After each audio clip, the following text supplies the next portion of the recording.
อ้ยมีชื่อว่าอะไรเนาะซื้อเปิ้ลชื่อเปิ้ลเนาะอายุจักปีแล้ว40 ปีแล้วอายุ40 ปีอายุ40 ปีนี่ปัจจุบันนี่มีลูกแล้วบ่มีลูก2 คนมีลูก2 คนเนาะใหญ่มาแล้วบ่อ๋อ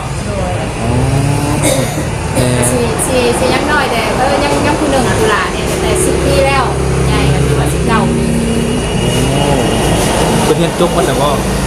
ยังก็น้อยผู้ใหญ่จบแล้วผู้ใหญ่นะจบแล้วคือเนี่ยไม่ได้ถ้าหนักเลยในโซดมันบอก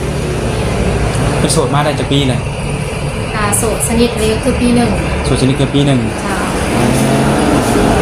ด้วยนี่ก็เคยจากครอบครัวมาก่อนเนาะเป็นยังไงป้าห้างกันบ่ล้วนได้ไรเดี๋ยวมาเข้าใจกันคือแบบว่าแต่กระจากกันด้วยดีบ่มีปัญหาบ่มีท้องมีร่องกันบ่มีนี่แต่ว่าคือถิ่งโตของไปของมันที่แบบปรับเข้ากันบ่ได้แล้วก็เลยแบบตกลงกันแยกกันดีกว่าคือ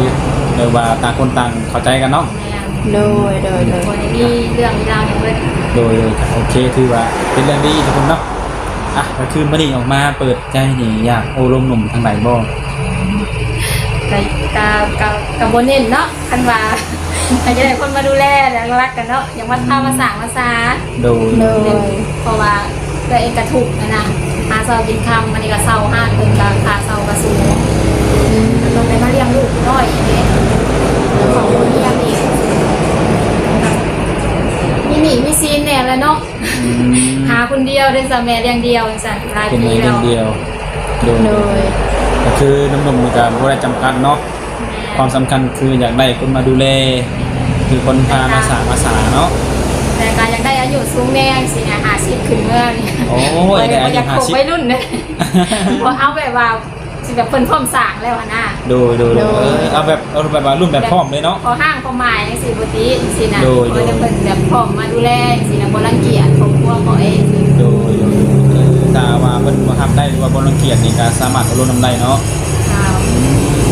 แต่หากว่าเพิ่นเอาลงกันแล้วนี่ทางเจ้านี่จังได๋แบบออกเพื่อนได้อยู่บ่ถ้าออกสร้างครอบครัวใหม่นี่ได้เอาได้เนาะไปอยู่นำเพิ่นก็ได้หรือว่าเพิ่นมาอยู่พี่ก็ได้เนาะก็คือเอ่ยว่าเป็นหนี้เป็นชิ้นเป็นมื้อนี่เศร้าอันนี้บ่หรือว่าได้เศร้าห้างแต่ก็แบบหนี้ลงทุนนี่แหละแบบค้านี่แหละก็บ่มาเพราะว่าตัวจนโดยแม่อะไรกำลังแบบก็มีหนี้ก็ค้าขายไปสิแหละเพราะว่าเหตุการณ์มันเมื่อเข้ามื้อนี้เนาะอีหยังก็แพงโดยค่าเช่าก็ถึงเดือนนึงก็ตกอยู่2 ล้านกว่านี่ต่อเดือนก็ว่าเกือบบ่อยากรอดเด้โรงบ้านเฮาแต่ก็คันสิบ่เฮ็ดอันนี้ก็สิไปเฮ็ดหยังอาชีพเอื้อมันมาแบบนี้เด้คือเป็นอาชีพติดโตมาเลยบ่คือเสริมสวยเลยเนาะแม่โดยเสริมสวยสร้างผมสร้างหยังเนาะทุกคนเฮ็ดมานี่จักปีแล้วเฮ็ดงานอยู่เนี่ย18 ปีแล้วล่ะปีนี้ลูกจนใหญ่แล้วเรียนลูกอาชีพเรียนลูกคือว่าอาชีพนี้ก็คือว่าลุงเนาะเลี้ยงลูกจนใหญ่ต่างแต่ว่าต้องแลกมากับการเป็นหนี้เพราะว่าใส่ใจต่างๆยังต้องอยู่ในนี้เบิดโดยและในเมื่อนี้ออกมาก็คิดปัจจัยนี่คือพร้อมเลยบ่แบบมีผู้ใหม่นะพร้อมแม่นบ่มีสเปคเป็นของตัวเองอยู่บ่ว่ามักผู้ชายแบบใดเอาใจดีแหละเอาคนใจดีดีกว่าเนาะเข้าใจรักก็คือเข้าใจแหละเขาได้แหละบ่เรื่องว่าแบบเป็นคนหล่อยังบ่เรื่องเนาะหล่อยังบ่เกี่ยวแต่ยังไม่ได้อายุซื่อๆว่ามัก50ถึงเนี่ยมักแท้ๆเล่นบ่รุ่นนี้บ่ได้บ่รุ่นนี้เพราะว่าเฒ่าแล้วยันกระเจ้าก็เลือกคือการเดซ่ากระเจ้าก็อยากได้คนหนุ่มเนาะเฒ่าก็เฒ่าเนาะเฒ่าก็ยังงามกว่าเอาดูเด็กสิว่าเฒ่าก็อยากยังงามอยู่ทุกคนเลย40ยังงามอยู่เนาะ40 ปีเนาะเบิ่งเอาทุกคนเด้อเพิ่นน่ะบอกเพิ่นเฒ่าแล้วตอนนี้นะเฒ่าได้แล้ว40 ปีคือบ่ได้มีผู้ช่วยบ่เอ่ยเฮ็ดผู้เดียวบ่ว่าสิเอาคนมาซอยอยู่แต่ว่าให้มันมิดอันช่วงอันนี้ซะก่อนเพราะว่าเทศกาลดำไห้ดำนาเนี่ยมันก็บ่ค่อยมีงานแน่โดยเฮาสิต้องมาจ้างลูกน้องอีกก็ยังบ่รอดโดยเนาะจ้างลูกน้องเพิ่นค่าแรงลูกน้องซ้ำเจ้าเนาะว่าลูกค้าเพิ่นจักสิเข้ามื้อน้อยมื้อหลายเนาะหลักๆกับลูกค้าเขามาเขาก็จะเห็นน้ำเอื้อยคือเก่าจริงๆเขาจ้างคนอื่นเขาจะบ่อยากเห็นน้ำเขาจะบ่อยากเห็นเจ้าของห้างบ่เชื่อใจบ่เชื่อใจลูกมือเนาะแม่นอยู่ทุกคนเลยก็เห็นแต่นำเจ้าของห้างก็จะเห็นนำเจ้าของห้างเนาะก็ดีกว่าเพราะว่านั่นแหละ บางทีน้องๆมันก็เอ้ยเป็นคนสอนกับซีดีคือเอ้ยแล้วกันเอ้ยสอนเนาะก็คือว่าตามใจลูกค้าเนาะ โดยเฮ็ดเกี่ยวกับเสริมสวยนี่มีหยังแหน่เอ่ยอยู่ในห้างเนี่ย มันก็สิมีตะเล็บเนาะแล้วก็ โดย สปาผมนวดหน้า โอ้ สปาผมต่างๆอะไร โดย ตาแบบนี้ หลาย แล้ว อ แต่ ย่าง เฉพาะ เนาะ กับผู้หญิงบ่ แม่นแหละสปาผู้หญิงผู้ชายก็มานวดหน้าได้คือกัน อะไรกัน คือกัน ให้ใช่ FC เพิ่นมาอุดหนุน เจ้าใจหลาย ก็คือแต่ละมื้อนี่ก็มาเห็นเวียกเห็นงานอยู่นี่บ่ แม่นทุกมื้อ8-9 โมงจะได้ปิดห้างแล้วเมื่อ 8 โมงกลางคืนค่ำแล้วเนาะตอนเช้าเปิดจังโมงตอนเช้า ประมาณ8 โมงเช้า 8 โมงเช้าถึง8 โมง เพราะว่าให้เป็นกลุ่มขาเช้า โดย เช้านี่จ่ายเป็นรายเดือนบ่หรือว่าเป็น แม่ล่ะจ่ายกันได้เดือนเพราะว่าตั้งเพิ่นภายในได้เป็นปีแต่ว่ายอดว่าเอื้อยกับบ่มีเงินต้องไปขอเพิ่นเป็นปีจังซี่ โดย ก็เพิ่นก็คือเห็นแบบเอื้อยก็ถูกยากแล้วก็ตั้งช่วยเหลือนะขอเก็บเป็นปีแต่ห้าเนี่ยเพิ่นจะเฮ็ดให้มีแต่เขามาอยู่เลยสิเพราะว่าเพิ่นก็สงสารนะ อืม ก็เลยถมไปแต่ละเดือน แต่วันหาเช้าบางคืนก็เจ้าก็ต้องให้ถมเป็นปีจังซี่ ความเชื่อของว่าบางทีเป็นปีมันสะสมไปหลายเนาะบางปีบางคนเงินมันเป็นคนทันนี่บัดเนี่ยอาชีพแห่งหลายกว่าเนาะเป็นเดือนดีกว่าคนเลย กินข้าวกินน้ำได้มื้อนี่ ยัง เต้อเขาวเที่ยงทันได้บ่อยากบ่ ลูกค้าหลายบ่ ปล่อยกินข้าวเที่ยงไว้กับพ่อได้อยู่ ถ้าขามีงานกันจะดีกว่านี้ โดย มีงานดองมีงานต่างๆนี่สิ แม่นเนาะงานเสริ อั ม นนี้ ส ก็ วย คือสิเริ่มแล้วแหละเพราะว่ามันสิเขาอะไรสิออกพรรษาแล้วนี่สินะ โดย คือเมื่อวานนี่หลายบ่เมื่อวาน ทุกวันนี้หลาย หลายมันเมื่อวาน เจ้าเพราะว่าเขาต้องมาทำสวยไปใส่บาตร เออ มื้อนี้ได้ซะ วันนี้ก็ได้คือการเพราะเขาต้องมาทำสวยไปลิง ทำบ้านแล้วก็ทำใหม่เนาะ แม่ ใส่บ้านแล้วก็เสริมส เพ วย ราะ ไป ว่า นิดนึง วาวสาไปสิก็เสริมหล่อสาวคือกัน โดย ไปดีไปเที่ยวได้มื้อนี้ เอโดย นี่เอาเลยคนคุยกันวันนี้เนาะถ้าหากว่าได้คุยกับหนุ่มคนใดคนหนึ่งนี่สีไส้ระยะเวลาโดนปานใดจังสิคือว่าขึ้นสถานะว่าคบหากับเพิ่นนี่นะ ค่ะเพราะว่าเคยผ่านมากับคือเนี่ยแล้วเราเคยสร้างครอบครัวอะไรเนาะมันก็สิมีอดีตแต่จังหวะกันคือสิใส่เวลากันสิ ก็สิว่าจังไดเนาะ เอาที่ฉันน่ะจากสรุปให้ก็คือแล้วแต่จะคุยกันเนาะ เจ้าเอาแบบเคมีของกันเราศึกษาร่วมกันไปเรื่อยๆเรื่อยๆแล้วตัวนี้ไว้เป็นแบบว่าระยะทางร่วมกันซะ โดยมันก็ให้เวลาบ่ได้เนาะ เพราะว่าแม่ทางก็บอกว่าได้อีกว่าเฮาคุยมื้อนี้เนาะจะคุยกันเรื่องใดหรือว่าเฮาจะเข้ากันในเรื่องมือใดเนาะเอาเลยว่าในการคุยดีกว่าเนาะสำคัญที่สุดจะไว้หรือซ่าก็แล้วแต่คนสองคนจะคุยกัน ให้จบก่อนเสียงเนี่ย อ่ะทุกคนเนาะหลักๆผู้ใดสิเข้ามาบ่ลงกับทางเอื้อยหยังก็ เปิ้ล เปิ้ลเนาะเปิ้ลก็บ่ได้จำกัดอีหยังหลายแต่ก็ได้นั่นล่ะก็คือพอเป็นอายุแต่ว่า50ขึ้นไปเพิ่นว่าคือใจมักเนาะ50ขึ้นไปเนี่ยและระยะเวลาการคุยนี่ก็แล้วแต่จะคุยและเข้าใจกันเนาะจะไว้หรือซ่าก่อนจะคบหากันทุกคนเลยถ้าหากว่าได้คุยแบบตกลงปลงใจกันแล้วนี่จังไดจะจัดงานแต่งขึ้นอีกเทื่อบ่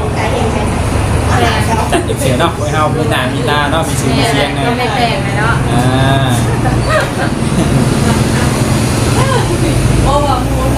เคยไปเหตุงานอยู่ฝั่งไทยอยู่บ่ บอกเลยจะเถื่อ เหตุกันอยู่นี่แม่นบ่ เจ้าอยู่แต่ในเรา แต่ว่าไปเที่ยวเคยไปอยู่บ่ เที่ยวกับบอกเคยไปเพราะว่า เที่ยวเลย แน่นเพราะว่าเอาลงมามาแบบตลาดที่ว่าเขามีเงินเลี้ยงพอต้องไปเที่ยวอย่างสินะต้องขนาดที่ว่าผู้สิเขามาล่มเนี่ยยังบางเทื่อกับสิบุมีเวลาเพียงพอต้องไปล่มเทคแค่เป็นหลายสินะอยากให้คนใจแน่ว่าในจุดนี้เอาเสริมสวยสินะหาเงินแน่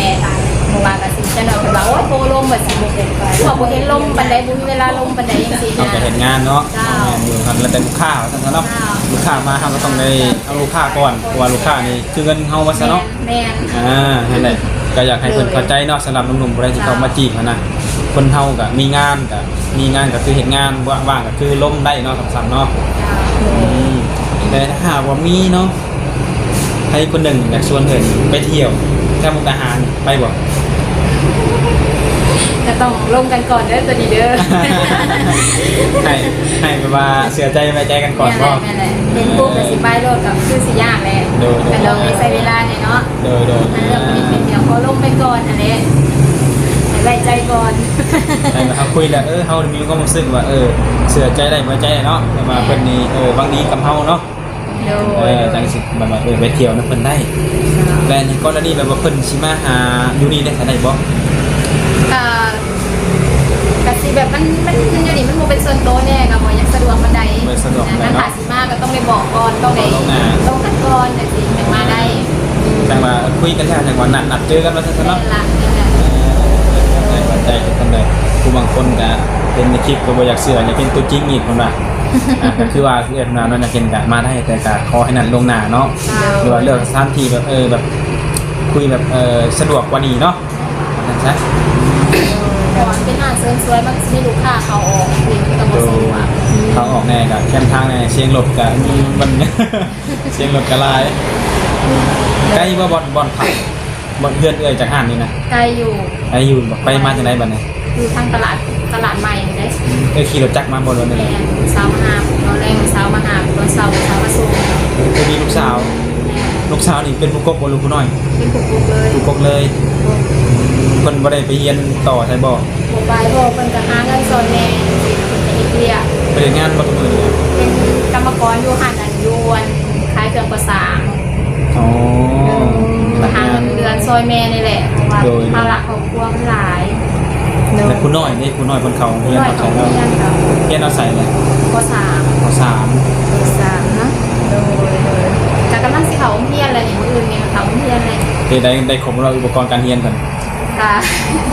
แต่ยังบ่ได้ก็ได้ใส่สุดเก่าเลยเนี่ยไปบ่มีเนาะตัวใดที่นุ่งได้นุ่งตัวเก่าก็ได้ซักได้ตัวเก่าให้ก่อนอย่างที่เดี๋ยว แม่หาเงินบ่ทันเนาะแม่ก็ได้มีรักหาอาหารแน่ซื้ออยู่ซื้อกิน ได้ แน่ ประหยัด อันใดลูกใช้ได้ก็ใช้ไปก่อนเนาะได้เงินก็คอยซื้อให้ทีหลังเนาะคุณไปเรียนอะไรลูกไปเรียนน่ะ กะต้องได้ไปส่งเพื่อนตอนเช้าไปส่งเอื้อยแล้วก็ไปส่งลูก โอ้ส่งต่อกันเลย เอื้อยต้องไปส่งน้องส่งแม่แล้วกันไปเรียกเลยเนาะลูกสาวเอารถไปเลยเพราะมีรถคันเดียวกันยากกันอยู่จังซี่เลย ตัวรถคันเดียวถ้ารถ2,000นึงว่า แม่ ใครกว่าเนาะนะ กันยากหลายอยู่นะรถเรื่องราวนี่กันยากเวลาจัดสรรกันใส่ยากเลยเราดึงกันไปกันมาเดียวกันเดียว แล้วเหตุงานเปิดห้างที่เนี่ยรายได้มื้อนึงรายมาได้อยู่ เวลาได้เพราะว่าช่วงนี้ลูกค้าก็ทั้งมือหนึ่งก็ว่าถึงกับ3-4 แสนอย่างสิ2-3 แสน สรุปแล้วคือแล้วแต่ห้างกันบ่ แม่แหละ ลูกค้าเขารายกันได้หลายเนาะ แม่เป็นบางมือเนาะที่เขาโฟกัสมาได้ทุกมือสำเร็จเองก็บ่ได้ ดูเท่ากับอะไรเป็นหัวเป็นคนเนาะแต่เห็นแต่ละอย่างแต่ราคานี่บริษัทกันบ่ ก็สั่งถึงก็ว่าสิเห็นยังไงสิ ราคาบ่คงที่เนาะทุกคนเนาะเป็นเห็นหลายอย่างแม่มันบ่